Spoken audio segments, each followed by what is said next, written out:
একদা আল্লাহর নবী তার মায়ের কবর জিয়ারত করতে গেলেন। কবর জিয়ারত করতে গিয়ে খুব কান্নাকাটি করলেন। আশেপাশে যারা ছিল সবাইকেই কাঁদালেন।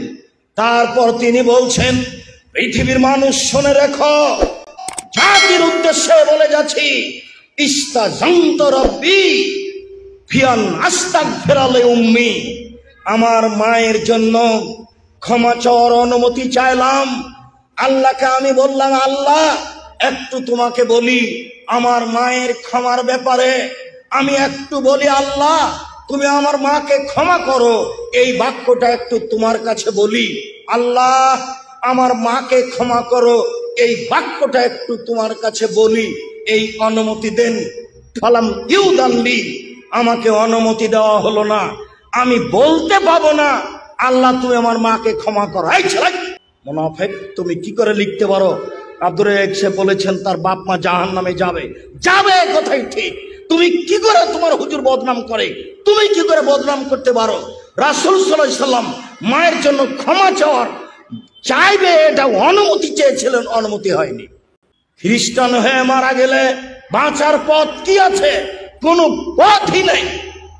আবু তালেব চিরদিনের কৃতজ্ঞতা প্রকাশ করা মানুষ, ভাতিজার ওপরে সব ভালোবাসা দেখালেন, সব সমস্যা দূরে করার চেষ্টা করলেন। বুকে করে রাখলেন ভাতিজাকে, কাপড়ের নিচে রাখলেন ভাতিজাকে, ঘরে রাখলেন ভাতিজাকে। শেষকালে ভাতিজা বললেন, চাচা একবার লা ইলাহা ইল্লাল্লাহ বলেন। পাশে আবু জাহালেরা বসেছিল, বলল শেষকালে যদি দিন পরিবর্তন করেন আপনার নামে একটা বদনাম থেকে যাবে। আবু তালেবের মতো বড় এত বড় মানুষ মরার সময় দিন পরিবর্তন করেছে। ভাতিজা আমি তোমার কথা মানতে পারলাম না, যেই দিনে ছিলাম সেই দিনেই থেকে গেলাম। কয়দিন পরে আবু তালেব মারা গেল। আলী এসে বলছেন, আল্লাহর নবী আপনার চাচা আবু তালেব মারা গেছে। আল্লাহর নবী বললেন, যাও ওকে মাঠে নিয়ে যাও, ওকে গর্ত খুঁড়ে মাটিতে পুঁতে দাও। যাও ওকে মাঠে নিয়ে যাও, গর্ত খুঁড়ে মাটিতে পুঁতে দাও। কই একটু ক্ষমা চাওয়ার তো সুযোগ গ্রহণ করলেন না? কই একটু তো জানাজা পড়াতে গেলেন না? কই একটু লাশের ভালোবাসা দেখালেন না? যাও আলী গর্ত খুঁড়ে মাটিতে পুঁতে দাও গা। হাদিস বুখারী মুসলিম। হিন্দু মারা গেলে শ্মশান ঘাটে ফেলতে হবে না, হিন্দু মারা গেলে তাকে মাটিতে পুঁতে দিতে হবে। কাফন দাফন ছাড়াই, জানাজা ছাড়াই তার ব্যাপারে ক্ষমা চাওয়ার কথা বলা যাবে না। আল্লাহর নবী অনুমতি পেলেন না এই বাক্যটা বলার। কি বলার?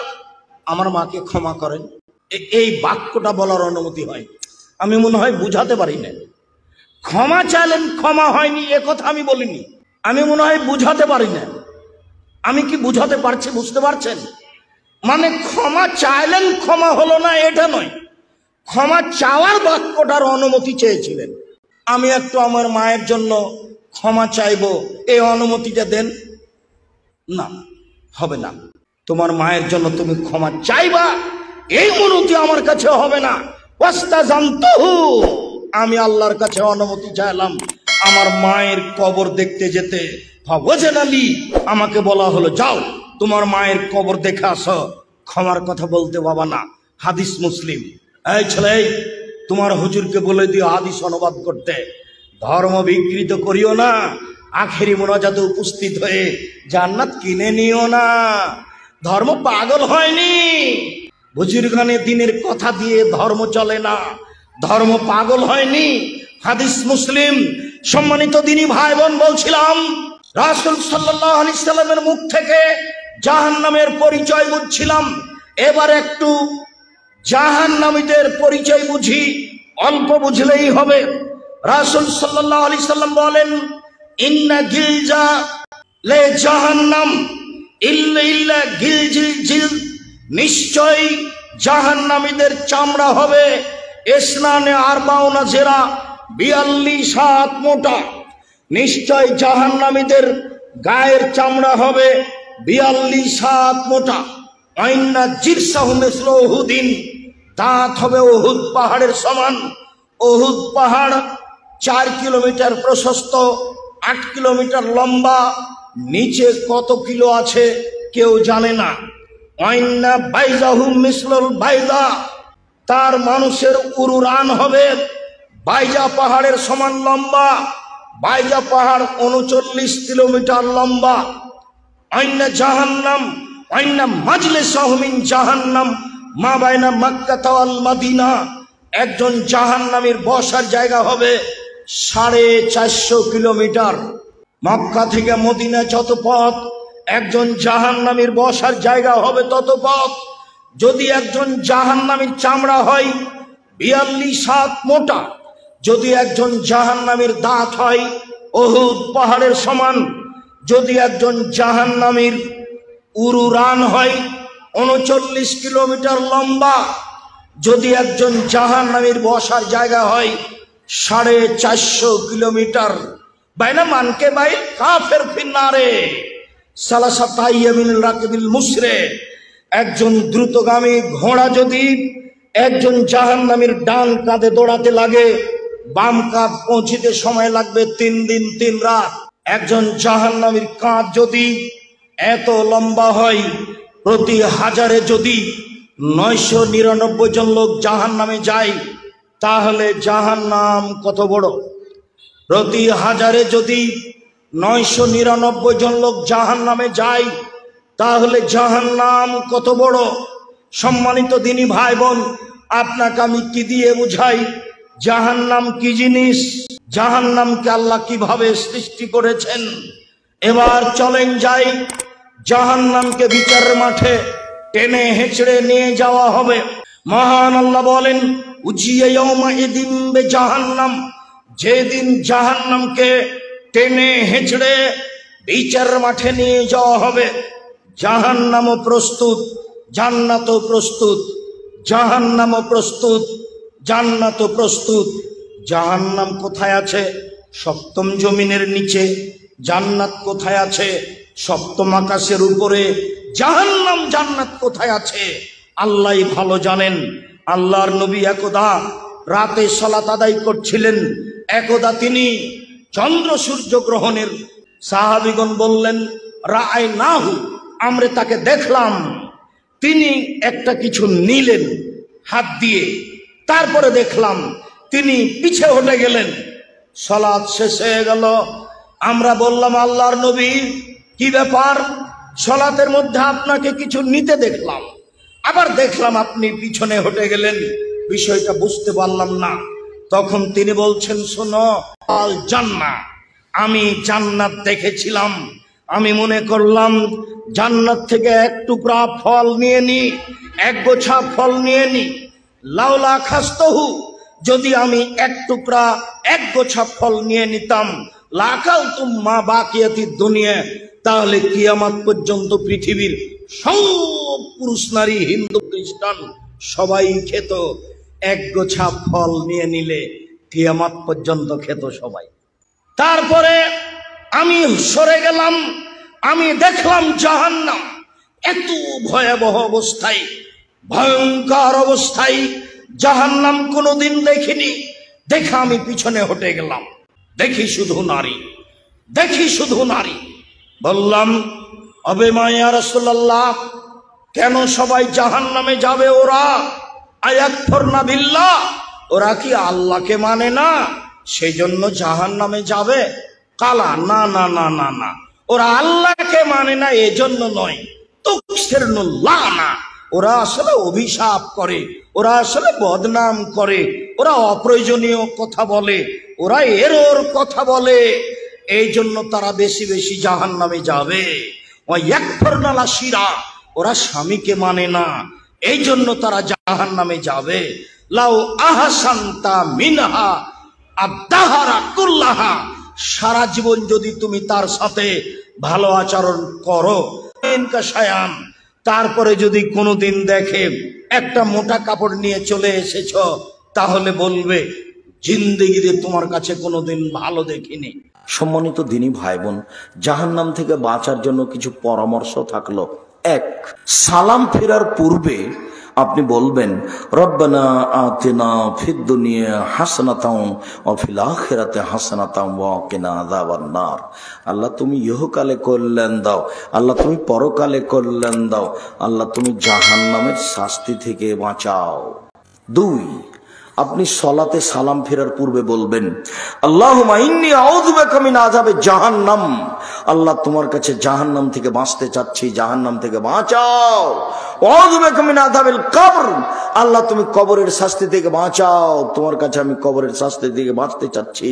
আউযু বিকা মিন ফিতনাতিল মাসিহিদ দাজ্জাল, তোমার কাছে দাজ্জালের ফিতনা থেকে বাঁচতে চাচ্ছি। আউযু বিকা মিন ফিতনাতিল মাহি ওয়াল মামাত, তোমার কাছে বাঁচতে চাচ্ছি ইহকাল পরকালের যত ফিতনা আছে। আউযু বিকা মিনাল মাসাম ওয়াল মাগরাম, তোমার কাছে বাঁচতে চাচ্ছি বড় পাপ হতে, তোমার কাছে বাঁচতে চাচ্ছি ঋণ কর্য হতে। বাকি জীবন যেন কাবিরা গুনাহ না হয়, যেন সুদ না খাই, যেন জেনা না করি, যেন ইয়াতিমের মাল না খাই, যেন শিরক না করি, যাতে করে পিতামাতার অবাধ্য না চলি, যাতে করে কাউকে হত্যা না করি। এইরকম যেন পরিবেশ আমার না ঘটে, মানুষের উপরে যেন অপবাদ না লাগাই, মানুষের যেন বদনাম গিবাত না করি। তুমি আমাকে এইভাবে বাঁচাও। আর লোন নিয়ে ব্যবসা করবেন না, লোন নিয়ে বাড়ি করবেন না। ব্যাংকে চাকরি করে সেই জন্য লোন দিয়েছে তাকে সরকার, কত খুশি হয়ে যাবে, এটা বাড়ি করেছে 5 তলা। ওর যে জানা যায় হবে না সেটাও বুঝেনি, জানা যায় নাই, জানা যায় বাতিল। আপনি যে লোন নিয়ে বাড়ি করেছেন তা আপনার জানা যায় হবে না, জাহান্নাম জান্নাত পরে। খুব সাবধান, লোন নিয়ে কিছু করবেন না। আমি পরামর্শ দিয়েছি চকলেটের ব্যবসা করেন, আপনাকে লোন নেওয়া লাগবে না। তার চেয়ে একটু বড় কলার ব্যবসা করেন, লোন নেওয়া লাগবে না।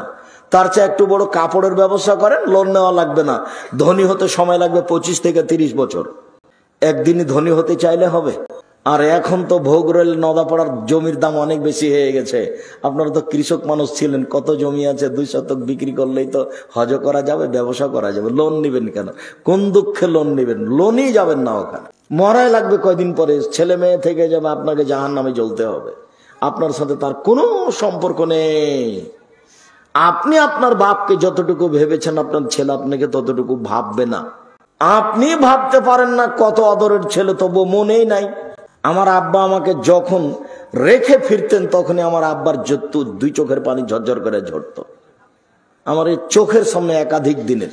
তারপরে কই আমার আব্বা তো নেই, আমি অত খেয়াল করতে পারছি কিনা। তা আপনার ছেলে আপনার খেয়াল করবে? ভুল হিসাব। কবরস্থানের জন্য প্রোগ্রাম করছেন বা মসজিদের জন্য প্রোগ্রাম করছেন, ভালো। যারা প্রোগ্রাম করছেন তাদেরকে 5 ওয়াক্ত সালাত আদায় করতে হবে, মানুষের সাথে ভালো আচরণ করতে হবে, মানুষের জমি জায়গা জোর করে দখল করতে হবে না, জোর করে আইল চেপে নিতে হবে না, মানুষের প্রতি সহজভাবে চলতে হবে। 4টে নসিহত: 1 5 ওয়াক্ত সালাত, 2 হালাল রুজি, 3 কোরআন তেলাওয়াত, অন্তত সূরা ইখলাস। কয়বার? 4 দোকানে বসবেন না, 2 জন যেখানে বসে আছে সেখানে বসবেন না। আড্ডা পিটা চিরদিনের জন্য হারাম। কেন দোকানে বসবেন না? ওখানে কারো বদনাম হচ্ছে, আপনি খালি গিয়ে বলেছেন ঠিকই বলছিস, আসলেই খারাপ। এবার আপনি জান্নাতে যান তো দেখি, আর পথ নেই। না বুঝে একটা কথা বলে ফেলেছেন, তাহাজ্জুদ আর যা ছিল রোজা নামাজ সব হারিয়ে গেছে। বদনাম খুব ভয়াবহ জিনিস। আল্লাহ রসুল বলছেন পৃথিবীর মানুষ 2টা জিনিসের জিম্মেদারি নাও, আমি জান্নাতে নিয়ে যাওয়ার জিম্মেদারি নিলাম। 1 মুখে বদনাম করবো না, গিওয়াত করবো না। 2 জেনায় লিপ্ত হয়েও না, বাকিটুকু আমি দেখব। মুখে বদনাম করবেন না, জেনায় লিপ্ত হবেন না। আর দোকানে ল্যাংটা মেয়ে নাচছে আর জায়গা হলো বদনামের, ওখানে মানুষের বদনামই হয়। আর আমাদের এখন এইসব নির্বাচন থাকে, দল সংগঠন থাকে, সব সময় খালি এগুলোই হয়। অল্প দিন বাঁচতে এসে সবকিছু বন্ধ করেন। সম্মানিত দিনী ভাই বোন, জাহান্নাম থেকে বাঁচার চেষ্টা করেন, পরিবারের উপর শক্ত হন। আপনার স্ত্রী কেন বাজারে যাবে? আপনি মরে গেছেন, আপনার ছেলে মেয়ে মরে গেছে, কেন হবে এগুলো? পরিবারের উপরে শক্ত হন, জান্নাত হবে ইনশাআল্লাহ। আর রাতে সূরা মুলক পড়বেন, কবরের শাস্তি হবে না। রাতে সূরা মুলক পড়বেন। কয়েকটা জিনিস থাকলো: 5 ওয়াক্ত সালাত, হালাল রুজি, কোরআন তেলাওয়াত, দোকানে না বসা, রাতে সূরা মুলক পড়া, আর এমনিতে কোরআন তেলাওয়াত করা, পরিবারের উপরে শক্ত হওয়া। সম্মানিত দিনী ভাই বোন, বহুগুরুল গ্রামের মানুষ হলেও বেশ কিছু মানুষ দীর্ঘ সময় ধরে জায়গাটা পূর্ণ হয়ে বসে আলোচনা শোনার চেষ্টা করলেন। আমি আপনাদের জন্য আন্তরিকভাবে দোয়া করি। আমি যেভাবে বলি, আমি আপনার কাছের মানুষ, আমি আমার হক কথা বলার চেষ্টা করেছি, আপনার উপরে আমি হক রাখি মর্মে। আপনি তো গ্রামের মানুষ, পরের দিন দেখা হবে, তাই একটু হালকা হলো। আমার কথার গতি এর চেয়ে অনেক ভারী। যেখানে যায় আলহামদুলিল্লাহ অনেক সম্মান পাওয়া যায়। যেখানে যাবেন আপনি দেখবেন বলছে যে আব্দুর রাজ্জাক সাহেব সেদিনের কথা শুনে দাড়ি ছেড়ে দিয়েছে, সেদিনের কথা শুনে প্যান্টটা কেটে উপরে করেছে টাকনুর নিচে, সেদিনের কথা শুনে 5 ওয়াক্ত সালাত আদায় করি, সেদিনের কথা শুনে ব্যাংকের চাকরি ছেড়ে দিয়েছি। কত হাজারো লাখো মানুষ নিবে না। কাজেই যেটুকু আপনাকে বলেছি আপনার কল্যাণের জন্য বলেছি, কখনো আপনি এটাকে দুর্বল মনে করবেন না। আর গ্রামের ছেলেরা, ভোগলের ছেলে একটা স্বাদ করে প্রোগ্রামে ডেকেছে, তা আপনি সেখানে আসবেন না, তো আপনি কিসের বড় মানুষ? আপনার স্ত্রী আসবে না কেন? ছেলেগুলো কি খেলার তামাশা করেছে? ছেলেগুলো কি এখানে কোনো খেলাধুলা করছে?